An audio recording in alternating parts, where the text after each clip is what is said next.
The most incredible tortures of women were from the medieval.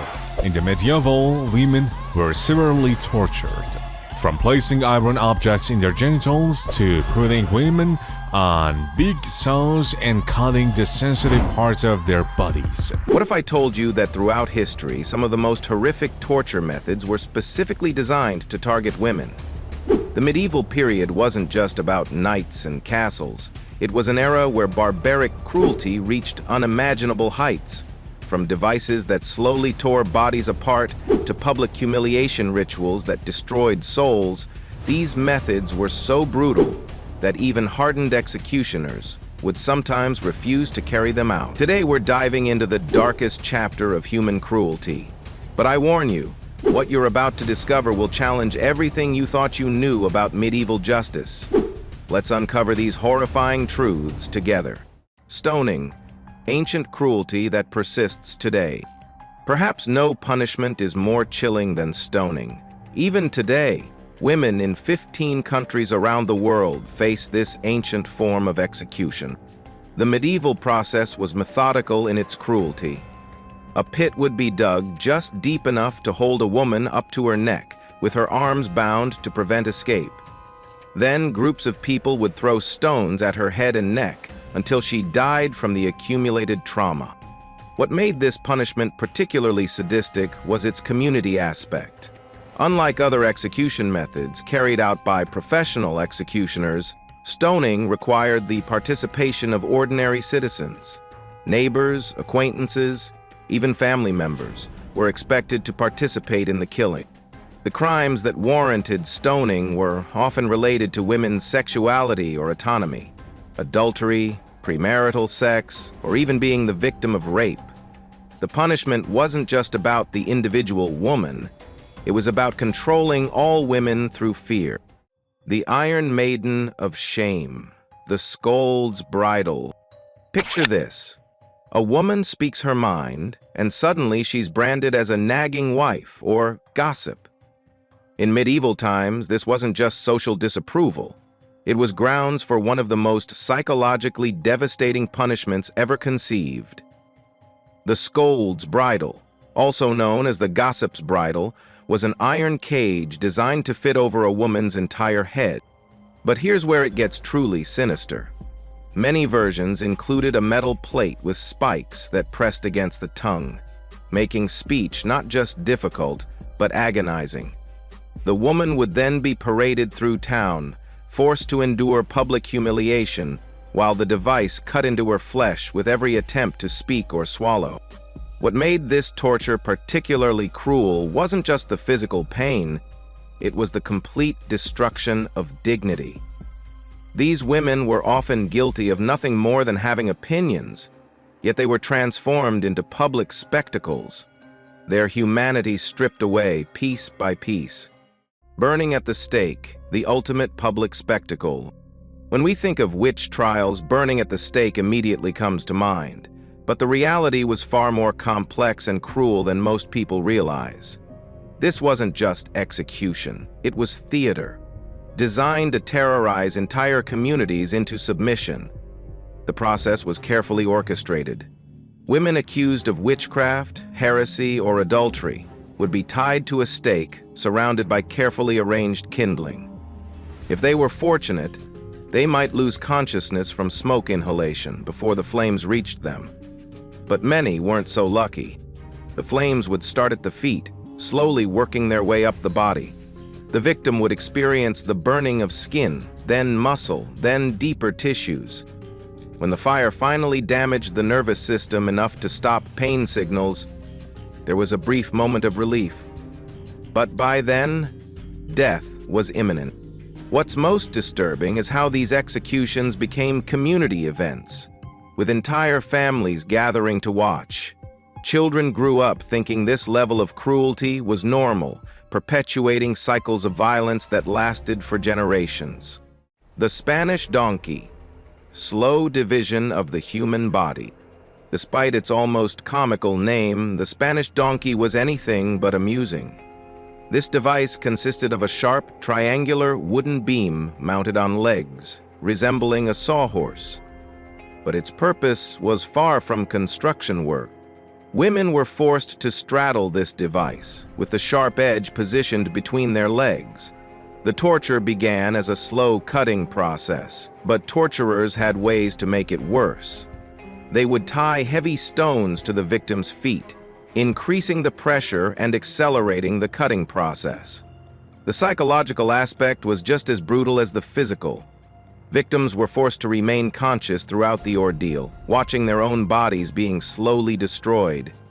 The torture could last for hours, with the sharp edge gradually cutting deeper until it eventually caused fatal injuries. The Pear of Anguish, medieval sadism at its peak. Now imagine a device so diabolical that its very name sends chills down your spine. The Pear of Anguish was a metal instrument shaped like a pear, but its beauty was purely deceptive.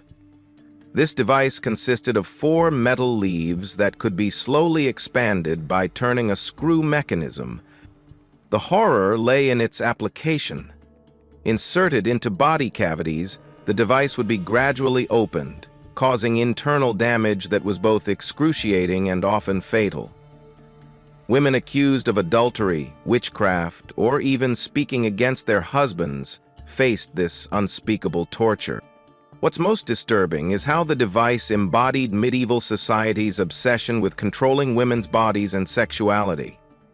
The punishment wasn't just about pain, it was about sending a message that women's autonomy was an illusion, subject to the whims of male authority. Republican marriage, drowning in naked terror. Here's a punishment that sounds romantic, but was anything but. Republican marriage involved tying a man and woman together, completely naked, and then either drowning them, hanging them, or shooting them while bound together. This punishment was particularly cruel because it combined multiple forms of humiliation: nudity, sexual implications, and public execution. The psychological torture began long before the physical death, as victims were paraded naked through towns before their execution. The method was often used against nuns who were accused of breaking their vows of chastity, adding layers of religious shame to an already horrific punishment. The message was clear: step outside society's sexual boundaries, and you'll face the most humiliating death imaginable. The iron chair, sitting in agony. Imagine being forced to sit on a chair covered in sharp iron spikes, unable to move or stand, slowly bleeding to death over hours or even days. The iron chair was designed to maximize suffering while ensuring a slow death. The spikes were positioned strategically to avoid vital organs initially, allowing the victim to remain conscious for as long as possible.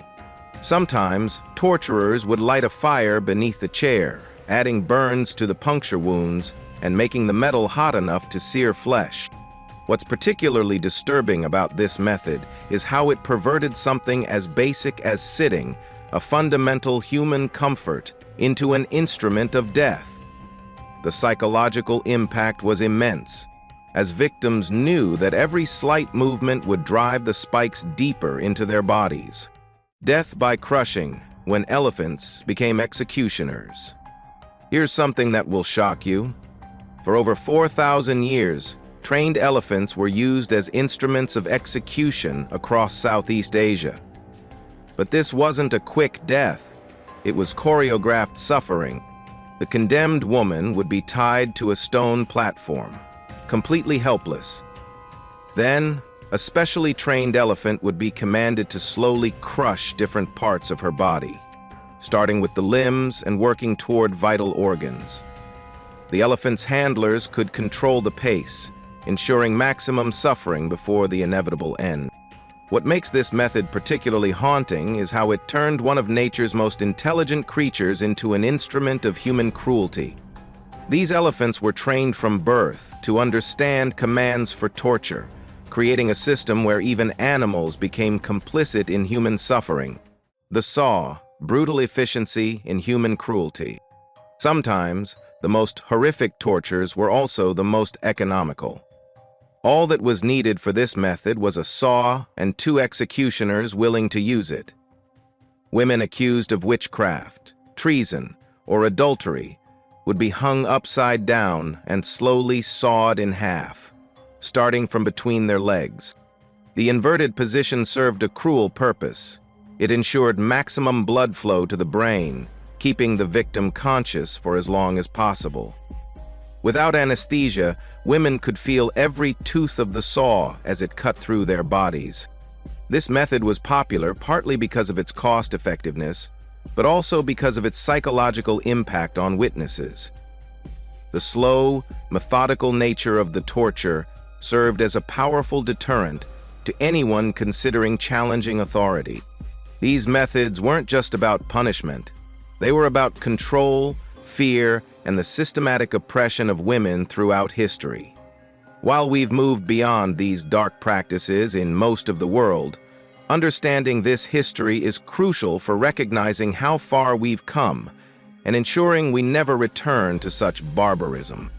The resilience of the women who faced these horrors and the countless others who lived in fear of them reminds us of the strength of the human spirit, even in the darkest times.